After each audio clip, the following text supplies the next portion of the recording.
সালামু আলাইকুম। আপনারা যারা নেক্সট ইনটেকে ডেনমার্কে স্টুডেন্ট ভিসা আসতে যাচ্ছেন কিন্তু বুঝতে পারতেছেন না কোন কোন ডকুমেন্টগুলো আপনাকে একসাথে রেডি করতে হবে বা কোন কোন ডকুমেন্ট লাগে স্টুডেন্ট ভিসা আসতে গেলে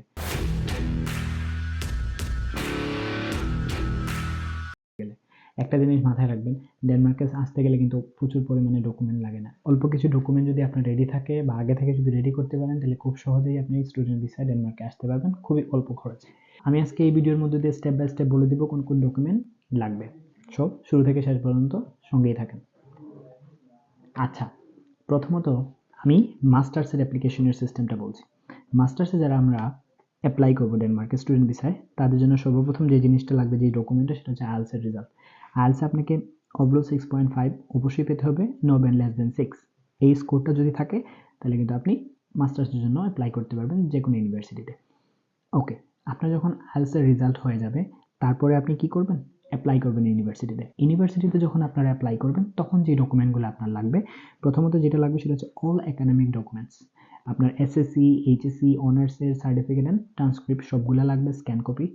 in the mean time recommendation letter লাগবে আপনার ভার্সিটির হেড অফ দ্য ডিপার্টমেন্টের কাছ থেকে।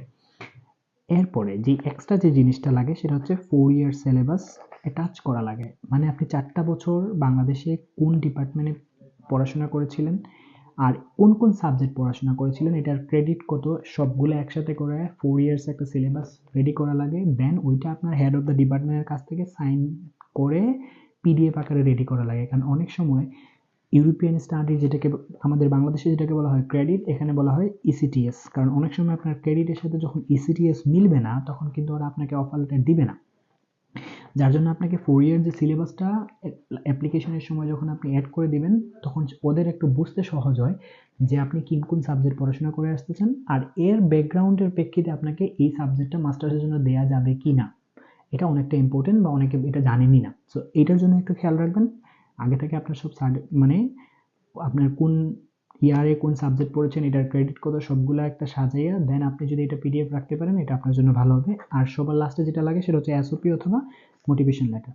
এসওপি মানে হচ্ছে স্টেটমেন্ট অফ পারপাস, মোটিভেশন লেটারও সেম একটা জিনিস, বাট এসওপিটা মোটিভেশন লেটারটা আপনি যদি রেডি রাখতে পারেন, যে কোনো একটা হইলে হয়, আপনি যদি রেডি রেখে দেন অ্যাপ্লাই করেন তখন কিন্তু আপনার আর কোনো হ্যাসেল না। মোটিভেশন লেটার উপরে কিন্তু আপনার ডিপেন্ড করে আপনার অফার লেটার হবে কিনা। এটার মধ্যে আপনি আসলে বলবেন যে আপনি কেন ডেনমার্কে পড়তে আসতেছেন, কেন এই ইউনিভার্সিটি চুজ করছেন, কেনই বা আপনার এই প্রোগ্রামটা চুজ করতেছেন বা অন্য কোনো দেশ কেন চুজ করতেছেন না, আপনার ফিউচার প্ল্যান কি, এগুলো আসলে এসওপির মধ্যে তুলে ধরা হয়। এটা গেল আমার ভার্সিটিতে অ্যাপ্লিকেশনের সময় যে ডকুমেন্টগুলো। আপনার যখন ভার্সিটিতে অ্যাপ্লিকেশন শেষ হয়ে গেছে তখন আপনার যেটা করা লাগবে, তখন অফার লেটার পাইতে মিনিমাম 1 থেকে 2 মাস সময় লাগে। এর ভিতরে আপনি একটা স্টুডেন্ট অ্যাকাউন্ট খুলে নেবেন, কারণ এই অ্যাকাউন্ট থেকে আপনাকে অফার লেটার পাওয়ার পরে টিউশন ফি পে করতে হবে। এখন কোন ব্যাংক থেকে আপনি টিউশন ফি পে করেন, it totally depends on you. আপনার যেই ব্যাংক ভালো লাগে সেখান থেকে খুলতে পারেন, বাট কিছু কিছু ব্যাংকে যেটা করে, অনেক সময় কিছু ব্যাংক আছে 1 লাখ টাকা ওদের অ্যাকাউন্টে রাখতে হয় 3 মাসের জন্য, তারপরে ওরা আপনার টিউশন ফি পে করে। কোনো ব্যাংক আছে 50,000 টাকা রাখতে হয়, তারপরে ওরা আপনার টিউশন ফি পে করে। আমি বলবো এইগুলো ব্যাংক থেকে দূরে থাকেন। যেই ব্যাংক থেকে কোনো টাকা লাগে না, যেভাবে শুধুমাত্র স্টুডেন্ট অ্যাকাউন্ট খোলার মধ্য দিয়ে কিন্তু টিউশন ফিটা পে করা যায়, এইগুলো ব্যাংকের মধ্যে যান, যেটা আপনার জন্য ভালো হবে। এবং স্টুডেন্ট অ্যাকাউন্টটা আগে খুলে রাখবেন, কারণ অনেক সময় কি ব্যাংকে যখন দেখা গেছে ইনটেকের আগে প্রচুর স্টুডেন্ট অ্যাকাউন্ট খোলা, মানে সবাই টাকা পাঠানোর জন্য স্টুডেন্ট অ্যাকাউন্ট খুলে দেন, মানে দেখা গেছে সময় থাকে না, ইভেন আপনি সময়ের ভিতরে টিউশন ফি পে করতে পারতেছেন, আপনার কিন্তু টাকা আছে। আমি বলবো অফার লেটার আওয়ার আগে স্টুডেন্ট অ্যাকাউন্টটা খুলে রাখেন, কারণ স্টুডেন্ট অ্যাকাউন্ট খুললে আপনার লস হয় না। 1,000 টাকা রেখে দিলেন, দেন আপনার সময় হলে জাস্ট পাঠিয়ে দিলেন, কারণ যত পুরান অ্যাকাউন্ট হবে আপনাকে হয়তো প্রায়োরিটিটা ওইভাবেই দেওয়া হবে। Okay fine. এখন যদি আপনার অফার লেটার চলে আসে, অফার লেটার পাওয়ার পরে আপনাকে যেটা করতে হবে, টিউশন ফি পাঠাতে হবে আপনার ইউনিভার্সিটিতে। টিউশন ফি পাঠানোর সময় ব্যাংক থেকে একটা সুইফট কপি দেওয়া হয় অথবা ভার্সিটি থেকে আপনাকে একটা সুইফট কপি দেয়, যেটা আপনারা ভার্সিটি যে আপনার টাকাটা পাইছে সেটার একটা প্রমাণ। ওই সুইফট কপিটা আপনাদের কাছে রেখে দিবেন, যেটা পরবর্তীতে কাজে লাগবে। এটা গেল আমার টিউশন ফি পাঠানোর চ্যাপ্টার। এখন টিউশন ফি যখন আপনার ক্লোজ হয়ে যাবে তখন আপনাকে যেটা করতে হবে সেটা হচ্ছে এম্বাসি ফি দিতে হবে অ্যান্ড কেস অর্ডার আইডি আপনাকে খুলতে হবে।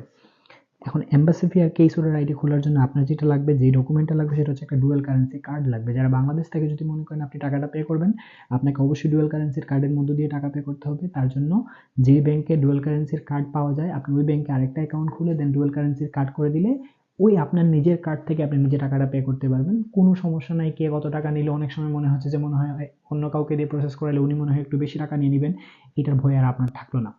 এখন যে বিষয়টা হচ্ছে, ডুয়াল কারেন্সি যদি খুলে রাখেন, এটা কিন্তু মানে শুধুমাত্র যে বাংলাদেশে কাজে লাগবে তা না। আপনি যদি বিদেশেও আসেন, আসার পর যদি আপনার ব্যাংকে টাকা থাকে, আপনি চাইলে কিন্তু বিদেশেও যে কোনো কিছু পারচেজ করতে পারবেন আপনার কার্ড প্রেস করে। সো এটা কিন্তু আরেকটা উপকার। এম্বাসি ফি যখন শেষ হয়ে যাবে, সব কিছু যখন ক্লোজ হয়ে যাবে, তখন আপনার ভার্সিটি থেকে আপনাকে একটা ফর্ম দেবে যেটাকে বলা হয় ST1 ফর্ম। ST1 ফর্ম আপনাকে ফিল আপ করা লাগবে। আর এই ST1 ফর্ম ফিল আপ করার জন্য যে ডকুমেন্টগুলো লাগবে, এটা কিন্তু আবার অনেক লম্বা একটা লিস্ট এবং অনেক ইম্পর্টেন্ট। প্রথমত যেটা লাগবে সেটা হচ্ছে আপনার ফুল পাসপোর্টের একদম A to Z যতগুলো পাসপোর্টের পেজ আছে সবগুলো পেজ আপনাকে অ্যাটাচ করতে হবে, দেন প্রিন্ট আউট করতে হবে, মানে সরি, অ্যাটাচ করতে হবে, তারপরে এটাকে PDF আকারে রেডি করে রাখতে হবে, কারণ আপনার ফুল পাসপোর্টটা আপলোড করতে হয়। এরপরে আপনার এই যে ব্যাংকের যে সুইফট কপির কথা বলেছিলাম, এটা আপনাকে আপলোড করতে হবে। আপনি যে এম্বাসি ফি দিয়েছেন, কেস অর্ডার আইডির যে ফি দিয়েছেন, এগুলোর রিসিটও আপনাকে ST1 এর মধ্যে আপলোড করতে হবে। এটা গেল আপনার ফর্ম ফিল আপ করা। আপনি যখন ST1 এর ফর্ম ফিল আপ করে দিবেন, তখন কিন্তু আর কোনো সমস্যা থাকলো না, আপনার মোটামুটি অ্যাডমিশন প্রায় ক্লোজ। এখন আপনাকে যেতে হবে BFS-এ। আপনার BFS-এ গিয়ে আপনার ফাইল ফুললি সাবমিট করবেন ভিসার জন্য। এখন দেখেন, BFS-এ যাওয়ার জন্য আপনাকে যে সময় BFS-এ যখন যাবেন, তখন আপনার যে ডকুমেন্টগুলো লাগবে এগুলোও কিন্তু আপনার সাথে নিয়ে যেতে হবে। তখন আপনি সবগুলো প্রিন্ট আউট করে বের করেন। প্রথম যেটা বের করবেন সেটা হচ্ছে আপনার ফুল পাসপোর্টের যতগুলো কপি আছে সবগুলো কপি প্রিন্ট আউট করে অ্যাটাচ করা যেটা পাসপোর্ট, এইটা প্রিন্ট আউট করে আপনার সাথে নেবেন। আপনার অফার লেটারটার সাথে নেবেন, আপনার সুইফট কপিটার সাথে নেবেন, ST1 যে ফর্ম ফিল আপ করছেন সেটা প্রিন্ট আউট করে সাথে নেবেন। সোন ডিক্লারেশন একটা আছে ST1 এর নিচে থাকে, এটা আপনি সিগনেচার করে দেন প্রিন্ট আউট করে BFS-এ নিয়ে যাবেন। আপনার এম্বাসি ফি রিসিপ্টটা আপনি নিয়ে যাবেন, আপনার কেস অর্ডার আইডি ফি রিসিপ্টটা নিয়ে যাবেন, সাথে আরও 3500 টাকার মতো নিয়ে যাবেন যদি আপনি কুরিয়ার করে আপনার পাসপোর্টটা নিতে চান। যদি কুরিয়ার করে নিতে চান তাহলে ওরা কুরিয়ার চার্জ রাখে 3500 না কতর মতো। আর যদি মনে করেন আপনি ঢাকা থেকে নিয়ে যেতে চান তাহলে কিন্তু আর কুরিয়ারের চার্জটা লাগবে না। সো এটাও আপনি চাইলে বাঁচাতে পারেন। এই তো, এইসব ডকুমেন্ট দিয়েই আপনারা ডেনমার্কে অ্যাপ্লাই করতে পারবেন। আগে